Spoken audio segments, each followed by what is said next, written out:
Hola, hola, ¿cómo estás? Ya estamos en un episodio más de Real Estate Talks. ¿Qué onda, Gaby? Muy contenta de estar aquí. Finales de enero. Ya pasamos la cuesta de enero, ya. De aquí en adelante debe ser para arriba, ¿eh? Oye, Gaby, pues muy contenta aquí por la invitada que tenemos hoy. Es un podcast en inglés. Es el primero que hacemos en este idioma porque la verdad es que es una celebridad a la invitada que tenemos el día de hoy y valía la pena hacer la entrevista en inglés. Si quieren ver la transcripción en español, con mucho gusto los invito al canal de YouTube. Ahí van a estar las transcripciones en español. Abajo les dejamos el link. Así es, Lola. Está con nosotros Andresa Guidelli. Ella es la co-host de The Real Estate Investor. Ese podcast yo lo escucho desde hace añísimos y la verdad que siempre dan muchísimo valor a la comunidad. Es una plataforma para empoderar a las mujeres para que vivan una vida financieramente libre y equilibrada, además de que tienen chapters de estas comunidades en muchas ciudades, tienen eventos. Pero bueno, ella tiene una súper carrera en real estate y nos va a contar un poco de esto. Entonces estamos muy contentos y bueno, vámonos a la entrevista. Thank you, Andresa, so much for accepting the invitation to the podcast. As I mentioned to you before, I'm a huge fan of everything Investor. Back then, when I first started listening to the podcast, I used to have a 9-to-5 job. So you guys were part of my commute every single day. And we just admire how big of a community of women in real estate you and Liz have formed since then. But let's start from the beginning. We want our listeners to hear about your journey. Where are you from? And when and why did you realize you want to make real estate part of your life? Yes. Well, I am an immigrant from Brazil. My goal was not to come to the U.S. to live the American dream of life. Quite opposite. I kind of like despise that type of mentality. I was like, who cares? I really liked my country. I didn't like the corruption in my country and the lack of opportunities in my country. And I think a lot of people can relate to that, right? But my goal was to come here, get the knowledge, and bring back to my country. That was the initial idea, right? Yeah, same here. Mexico. Well, Mexico. Same here. So I built a family here. I built a business here. But I didn't know what real estate was, to be honest. I am a former journalist, and I did my MBA in Brazil and came to do another master's here.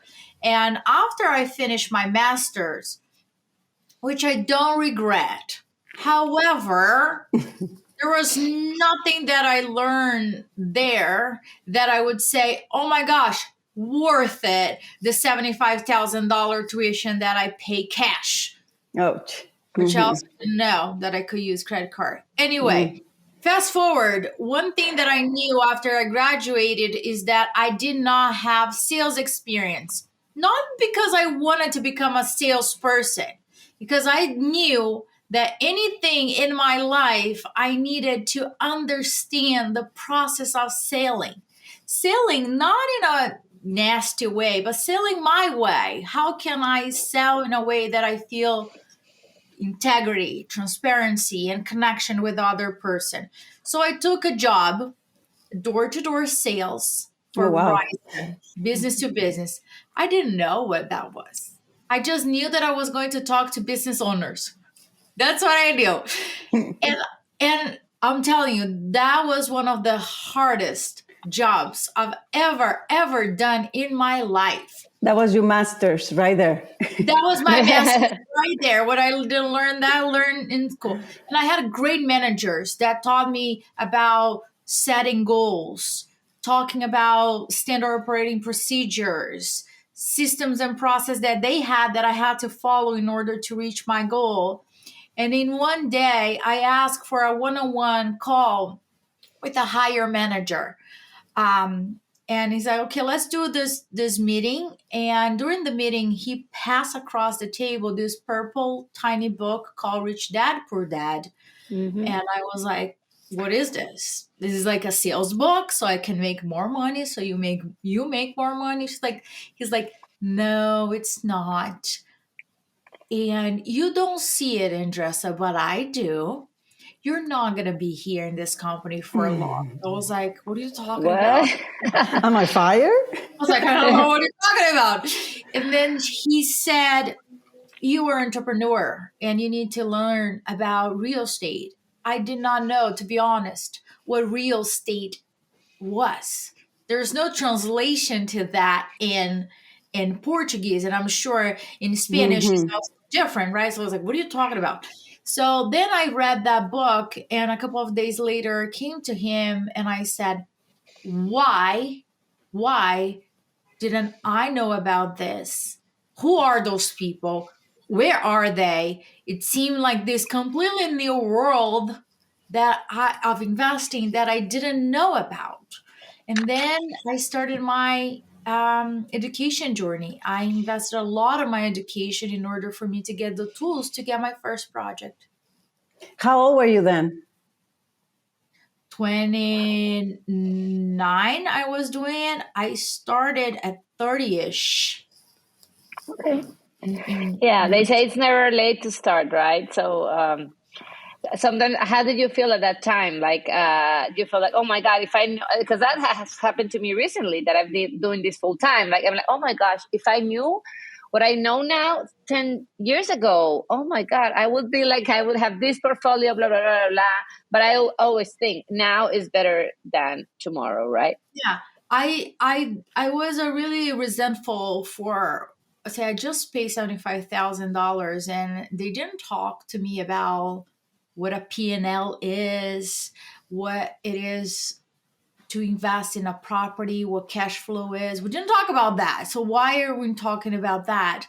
And I understood that I needed to learn a lot about investing and unlearn about a lot about how I was dealing with my future life, and understand that anything in terms of real estate is an investment. So we bought, my ex-husband and I, we bought our first property.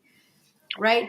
And I remember that first offer, we lost a lot of offers, but I studied the market. And for all the listeners, one thing that you got to do before you go to see a house, you really need to know the market as the palm of your hand. How do you know? If I tell you a street right now, you're like, yeah, I know there's this store next door and there's that. That's how you know a market as the palm of your hand. And I knew my market as the palm of my hand, because when you know that, when a deal comes, you have no doubt. I had all the confidence in the world of putting an offer on that property. Andresa, tell us about this first investment. First of all, what market was it in? Philadelphia. How did you... Philadelphia. Okay. Now, how did you finance it, and what was the process? Like, how long did you look for it? How was the closing process, etc.? You are pulling my memory here. After I gave birth, I lost half of my memory, but here we go. Let me pull back. So that property was very special. Now I'm joking around, but very special. But I remember it exactly what happened. So because I learned the market so well, we were working at that time with a realtor. I didn't feel comfortable going on their other route. So we went to the traditional route, talking to a realtor, getting all the listings coming to me right away, researching everything on Zillow and anything that I could get a hand on. And it was a Saturday, and there was a big holiday coming up. And when I saw that property in the morning, I said to my realtor, we need to see this property like now, like today. He was like, no, actually, I'm going to the beach this weekend and I won't be able to do it. But Tired. I can set an appointment on Monday. I said to him, Jack, I love you, but I'm going to see this property today without you. Yes. You tell me if you're going to show up or not. We went, saw the house. I knew exactly what the layout was. South Philadelphia, there's no change. I've been so many open houses and seen so much what was there available. And that was my primary house that we wanted to buy to pull a HELOC out, right? Mm-hmm. So I wanted to put that out there. So saw the house, put a full price offer, and then 2 days later, the seller wanted to pull out because they had got higher offers. I was like, well, too bad. Too late. Long story short, rehab that property to increase the value, overpaid the hell out of it, made all the mistakes that I could have made, right? Even though I did that, I knew So it was a property. It was a property that you wanted. Your plan was to fix it and rent it out. No, to live To in live it. in. To live in it. Yes, Okay. to live in it. It was my primary house. I wanted to live in it, but I wanted to put pull a HELOC out. I raised Pull the money. equity and pulled the money out. I was like, okay, great. I know the value of this house. My disappointment was really a lot when I received the appraisal report. I was like, uh-oh, that's not what I expected.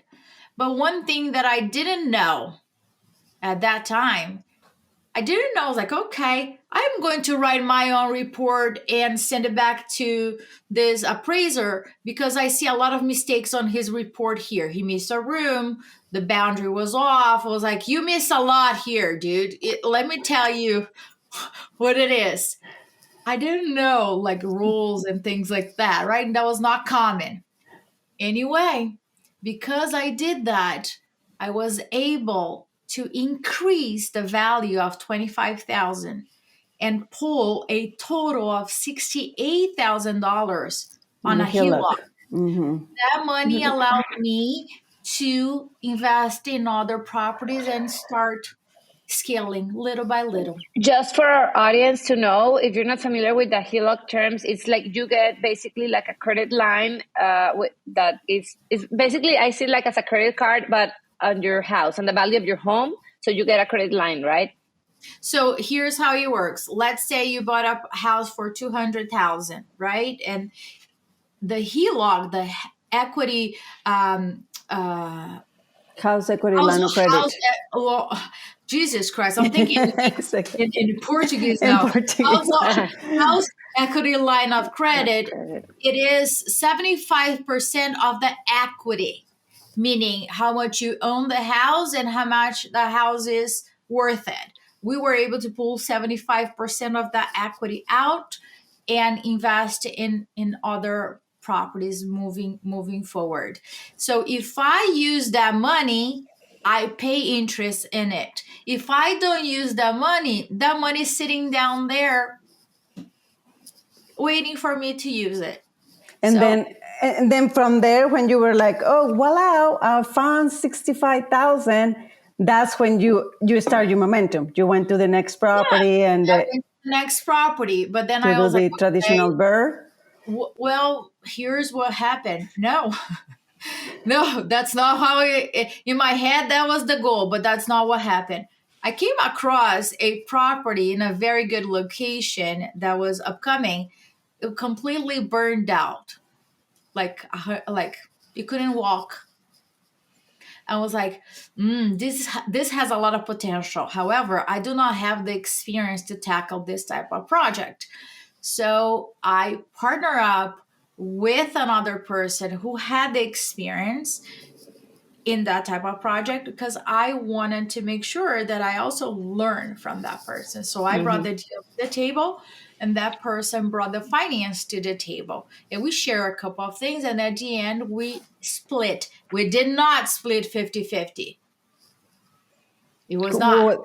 So what was 80-20 for them. Wow. Yeah. And I will do that over and over again because what I've learned was worth it. All the other deals that I did. So I want to make sure you guys understand when you are proposing 50-50 partnership to somebody, you need to understand you cannot discount somebody's experience. You cannot.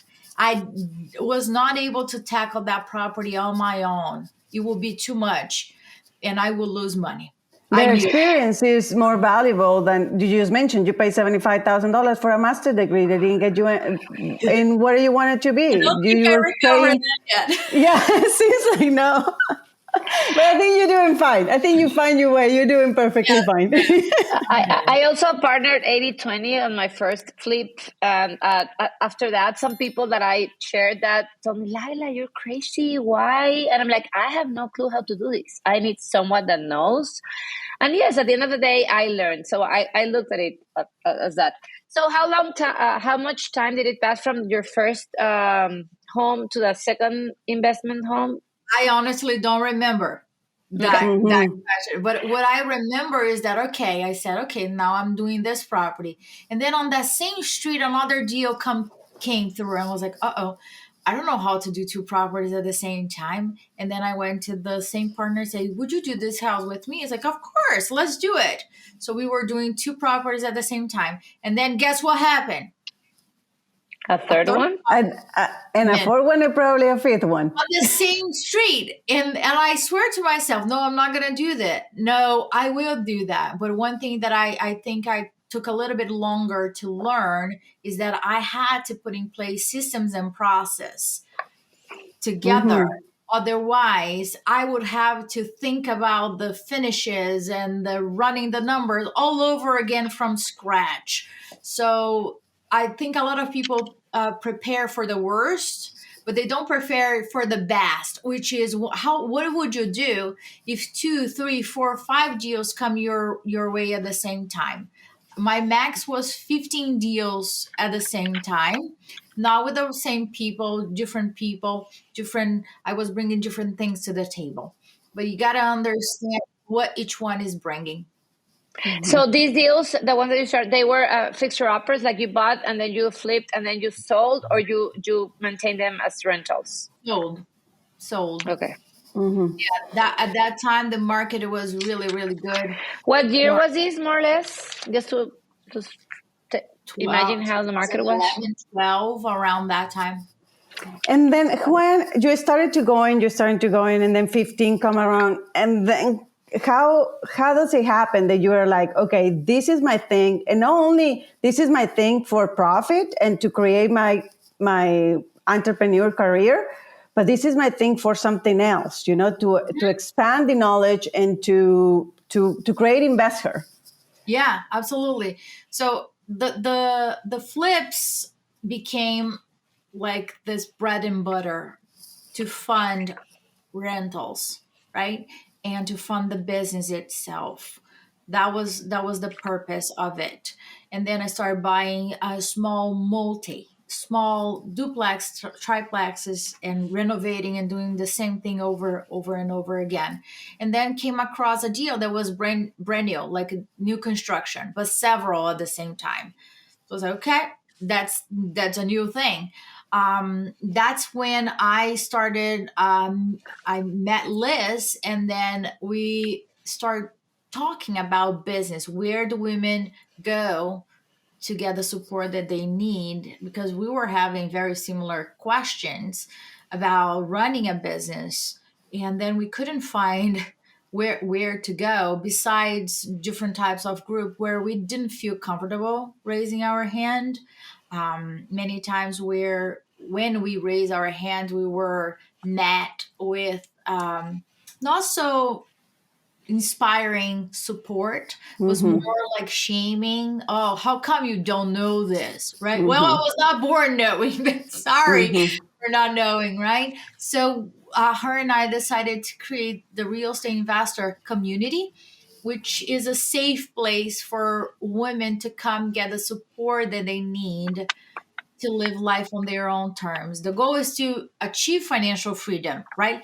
But why do we want to achieve financial freedom? So we can finally be in charge of our time. So the ultimate goal is freedom of time, what we do with our time.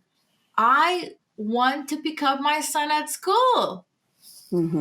That's my ultimate goal. My goal is not to have this amazing car or whatever. I don't care about that.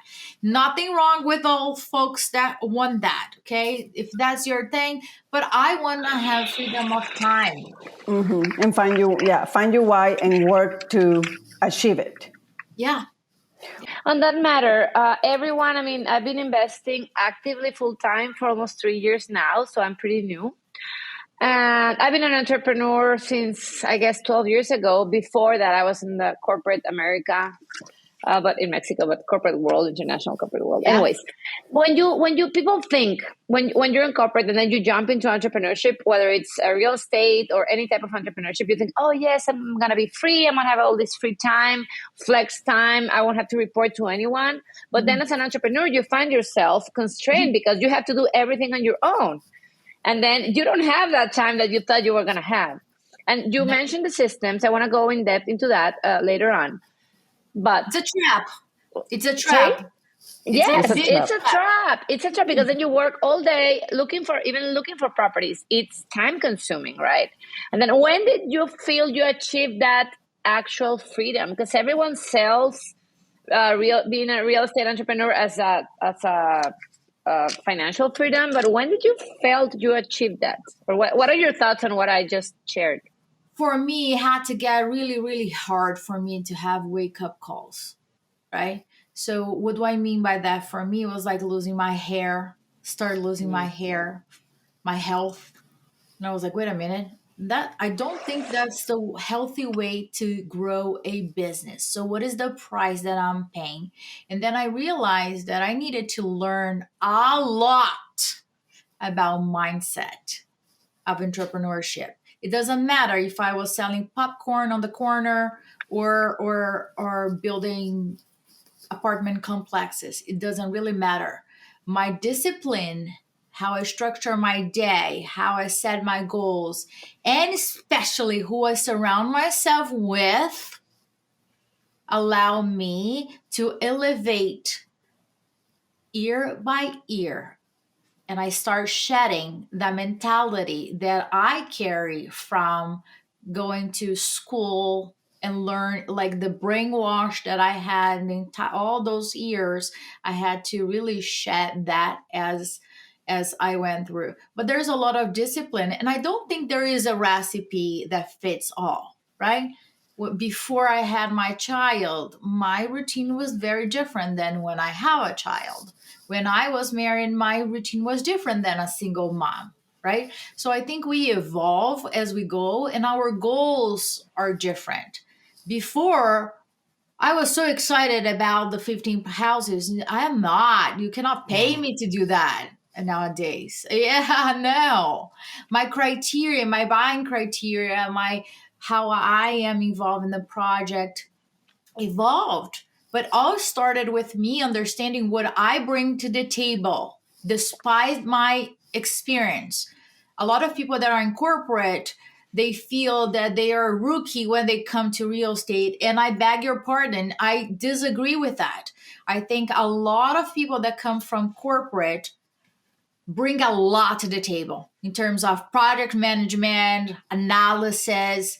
In all different industries, you bring a lot to the table. And I think there's a misconception that you need to leave your corporate job to become an investor. I don't think so. If you love what you do, if you really get joy out of it, you can benefit from real estate by investing passively or limited being active, right? But you don't need to become this like full-time real estate investor in order for you to benefit from it. You can create your own recipe. I totally agree. I'm a witness of it. I was also in corporate America for 15 years, and 10 of those I was doing both. I was doing until I decided, okay, 9 to 5 was enough. I learned enough. Thank you. I'm so thankful for that company. But one of the things that struck me of all your everything when I listen to you and Liz is this concept of community. You know, the importance of the community. And I've listened from I was listening to a podcast about spirituality, nothing to do with business, and how the Buddha was saying that the 3 pillars for a path for the personal development was the teacher, the maestro, the tools, to know the know-how, but the most important of all, it was the community. So, and what you guys have built around the community, and even if you don't have anything common, even if your why is different than my why, the importance of having people around you, you know, in Spanish is dime con quién andas y te diré quién eres, Or in English, I heard a lot, you are the average of the 5 people you surround yourself with. So this community that you guys have built is something that is special. It is. We don't take that lightly. And as leaders, Liz and I are very frank and open. If you listen to our podcast, you're going to see that we did a brain scan 2 months ago to understand our brains a little bit more. So we walk the walk. And I always say, if I don't know the answer to this question, my resource list, I know somebody that does. And I think that I am a self-sufficient woman in recovery, meaning I had to learn how to figure it out things on my own for a long period of time. As an immigrant, you got to figure it out. You don't have all the resources. At least I grew up in Brazil. I had to be very creative with resources, right? I didn't have it. I didn't have like, oh, my parents, how did you do it? Well, they didn't. So I was the one really paving that path. And I think that when you become super independent, it takes you to a place, but I usually say your second half of life, that's not enough anymore. And that's the time to really start shedding that and leaning into other women that can support you with your mindset, with your self-care. Lately, I have been investing so much in self-care, more than ever in my life. And I was like, how? I didn't do that before. Was not in my to-do list. I was not on my to-do list, right? But I think that nowadays I'm really focusing on my decision framework. The decision-making framework is really what makes me say yes to something or no to others. And I think a lot of people just say yes, not really thinking through how is that linked to my future? How is it going to help my future? And that's when the community comes in, really relying on each other. I don't see my blind spot, but I see yours and you see mine. And then together we are really, really strong and really stepping and really owning. I want women to come and say, yes, I have been investing and I'm killing it. I have 5 properties. You know what I hear? When I ask women and they say, I'm just getting started. I just have 5 properties. And on the other side, I said, bro, on the other side, when I see men saying, bro, I'm killing it. You know how many I have? 5. It's a discrepancy. So I was like, no, you're not starting. You have 5 properties. You are growing your portfolio. It's different how we show up and own. Because many times we dim our light. We don't share a lot about what we're doing. And I think it's time for us to really stand. Yes, I love it. I love it. Yeah, we agree with that. And that partly that's why we started this show. And especially through the example that you put, also there's something like that into the Hispanic community or immigrants that came to this country that maybe like you have to be proud of what you've done and proud of every step of the way and every achievement. So we love what you guys are doing in the real estate investor community. You're coming to Austin really soon, right? Yes, we are. I think that as immigrants, immigrants, we run the world. We freaking do it. We made nothing. Like we made a lot of things out of nothing. We can do it. And here in this country, with how abundant it is, how accessible things are, we're going to kill it. There's no way. Yeah. There's no freaking way we cannot win. Right? But it's just surrounding yourself. So we are going to Austin. We love Austin. So we're going to Austin twice this year. In June, we have our big conference, which is Investor Con, where it's really high level women. We want to take control of our financial future. So we want to bring big time experts, including Kim Kiyosaki. She's coming back. Hey. Yeah, so she's going to be there really helping us with strategies on how we can do that. But for those of you that are looking for a more intimate event, not so big as Investor Con, we will be in Austin on February 10th for a full day workshop Liz and I will be running, where we will actually help women create their decision-making framework so they feel really confident about what they should say yes and what they should say no for all the different things that it's happening. It's going to be a lot of hands-on and really cannot say a lot of things that are going to happen there, but all I can guarantee is that it's we are real and we stand for women. We don't like superficial conversations, so we're going to go deeper, right? I love that.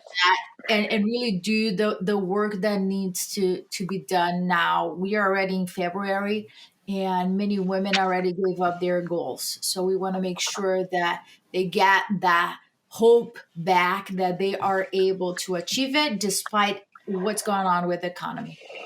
I love it. That's We're going to great. be there. We're going to be there for sure on Yeah. February 10th. Invite everybody. We'll share the link over here. Invite everybody to come.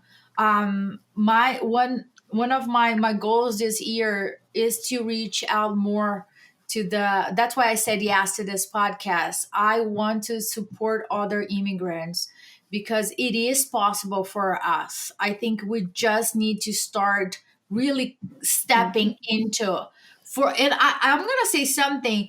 Many times your accent is what you believe is holding you back. I totally agree. It Yes. took me years to speak so freely. stupid, right? Mhm. It seems so freaking stupid. I Yes. have a freaking accent. I do make mistakes. I probably made a ton during this podcast. I will make a ton on my podcast. I'll make a ton live, and I don't care. And people don't care too. So don't worry about it. But I don't want that to be what's holding you back from making that call to that realtor, to that lender, to the seller. It cannot be. I stand with you and to make that happen. But I just want to bring that up. I am yes, so glad that you that's so mentioned true. it. Yeah, it's so true. It happens to all of us, you know, if you feel embarrassed. When that happens to me, I think of Sofia Vergara in that show. When she embraces Spanish, so I'm like, I'm going to be Sofia Vergara. I'm going to speak my Mexican English, and I don't care. And that There is empowers a me. scene. I don't know if you guys saw. There is a scene where she says, "Yeah, and think about how fast I think in Spanish," right? Yes. Yeah. Exactly. So I can run around here a lot. So I don't want people that are listening to come with your accent. Yes, we understand you. Don't worry about it. We understand you. That's not going to be an excuse. You're going to find another one, but that one's not. So connecting to what you were sharing right now about the decision-making process, I just want to go back to I imagine that in the beginning of your story, I imagine that right now you get a lot of opportunities and, different options to invest in because of your network and because you are well known across the US.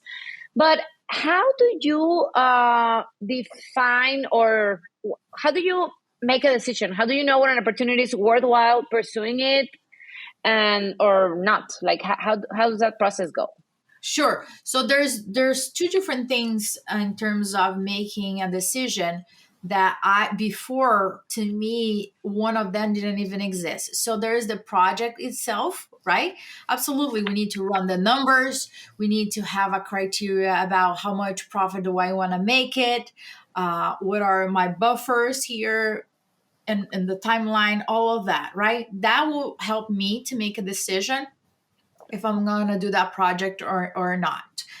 Before, that was my only way to make a decision if I'm going to do that project or not. Nowadays, that's not the case. I always think about how far am I from the project.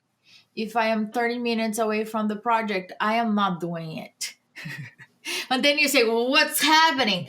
I'm not saying I'm not doing it. I'm not managing it, the project, because I like construction. So I like that part, right? But I need to think about, okay, how about out of state? What are my criterias? What I'm looking at? Then that's when the second piece of the partners come through. I had to really learn the hard way that partners do not come all in one shape. right? And how to vet a partner. And I believe that there's two things that is happening. People either are so afraid to partner up because they don't believe the other person is going to carry the load when shit hits the fan, that the other person is not going to do what they're going to do. That's one piece. And the other ones are those that get together in an event and like, oh my gosh, let's open up our new LLC. What name should we do it? So quick that they don't even understand, right? So really spending a lot of time deciding and talking about partnerships is the key. And I didn't talk to you guys about this, but I can share with your community a free PDF that Liz and I created. And they can go, therealestateinvestor.com/giveaway is a free PDF where if you're looking to partner up with somebody, this is a questionnaire that you answer by yourself, and then you give the questionnaire to the other person to answer as well. And then you come together and you compare the answers, because you want to make sure that you're aligned on your values and you are differentiating on your skill set, your experience, what you're bringing to the table, and find an alignment. But nowadays, my decision making process has to do a lot about my lifestyle than anything else. How much time this will take from me? That's my first question. That's great. That what you mentioned to select the partner is almost like you are marrying somebody. Yes. And you're creating a prenup. So you need to make sure all those points are even written down, even though sometimes it's awkward, to ask that. But it's that feeling of let's start in the right foot, because Absolutely. it can save us headaches at the end. And if you're like, oh, I don't want to have those awkward conversations before, you better have before than during, because guess what? It's not pretty. And I had to go through those. You're like, oh my gosh, it's so obvious. No, it's not. It's not obvious. It's not like a given. People are making interpretations about, oh, when you said that you're going to manage the project, I thought you were coming every day. What? No, I thought that meant once a week. Guess what, people? We need to put numbers. How often? When? Like all of it and all those conversations. And then you were like, listen, that's not going to work. And you're like, well, that's not going to work for me. I have 2, 3, 4, 5 kids. I don't know. I need to pick them up and I need to make dinner. That time is not going to work. It's like, okay, so that's not going to work. Okay, great. Nothing bad with that, right? But finding that out in the middle of the project when you're maybe using private money lender, right? The time is ticking. And when the time is ticking, if you don't have your ducks in the row in terms of how you're going to run that project, it's going to teach you. You either are going to win or you're going to learn a lesson. Either way. That's great. Please go on the description. We're going to leave it in the link because that PDF can be golden for a lot of people. Thank you for sharing that. What another advice would you give, or maybe a roadblock that you have as an immigrant, especially when you started into the real estate business? Something that maybe people have just started or just having a portfolio of 3 houses, but already working on it, that you will give for that community, for our community? I think start working on your mindset as quick as possible. Many times people believe that knowledge equals action, meaning if I understand how the Burr method works, I will take action. No. Because we sometimes get on our own heads based on our past, a lot of things that happened to our lives that we didn't deal with. And that's going to really hold us back from growing. So we believe that the key is knowledge plus community equals confident action. What do I mean by that? Go to one of our investor meetup groups, attend it, start meeting people on your local groups. Start investing in going to different types of conferences. And when you are on those conferences, don't start meeting a lot of people. Look for the golden nuggets. Like okay, this person here, we have nothing to do. Next, find quality people that you can really deepen your relationship, invest in your education. You will get there no matter what. The point is, how fast do you want to go? Do you want to go trial and error, or do you want to bypass, right? Meeting other people that have done what you did can save you a lot of time and energy and a lot of money too. So the mindset is the key, in my opinion. I read a lot about other industries that have nothing to do with real estate, because I want to get into the mindset of business owners. What are they doing? And that I can apply in my industry. Andresa, and how does your portfolio look today, and how has it transitioned over time? And if it's possible, if you can share what's your portfolio, how is it comprised right now today, please? We focus more into apartment complexes right now. I rarely do rehab projects unless there's something that I am interested. We're negotiations with a boutique hotel. Fingers crossed. We'll see how it goes. We invest also in another hotel that has. You transform the hotels to multifamily buildings. I do nothing. They do. You look at projects, yes. So you partner with operators, expert operators, same values, that know how to do their thing.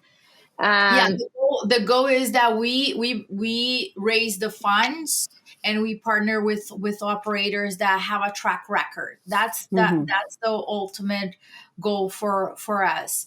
We also run different events. So we were now, for all of you that are listening, if you see something, let me know.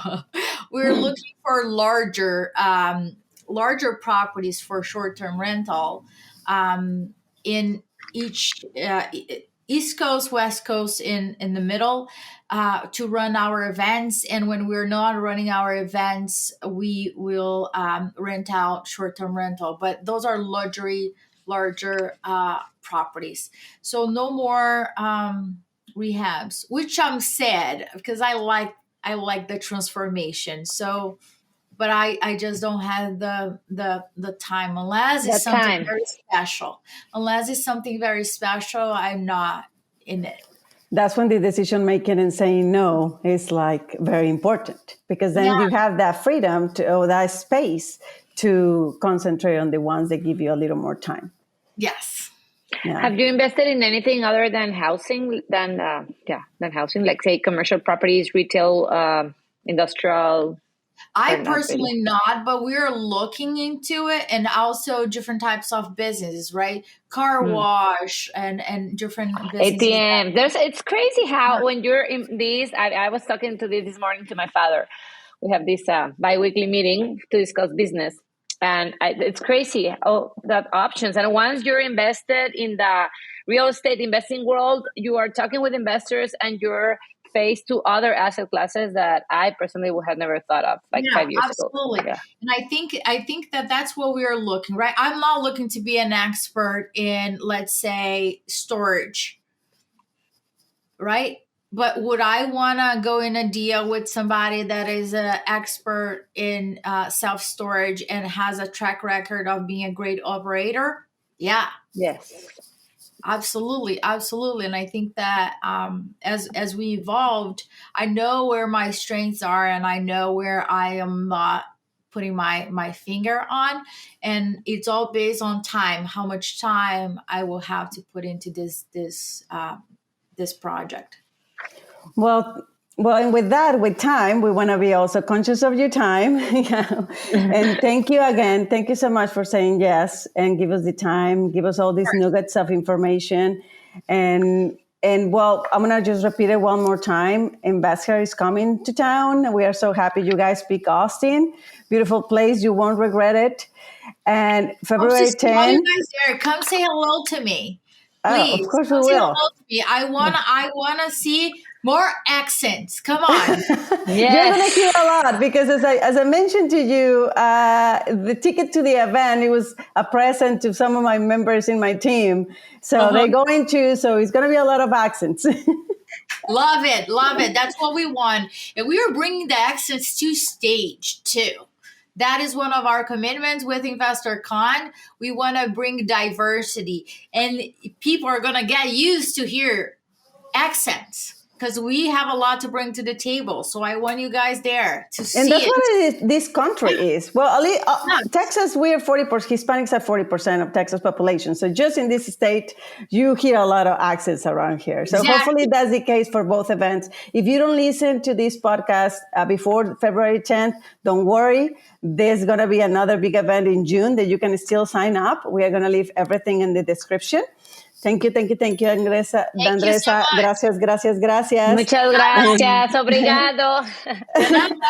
De nada. Yo soy Gaby Proctor. Yo soy Lala Elizondo. Y este fue Real Estate Talks. Escucha un episodio nuevo de Real Estate Talks cada semana. En tu plataforma favorita para escuchar podcasts. Ponte en contacto con nosotros en lalegaby.com.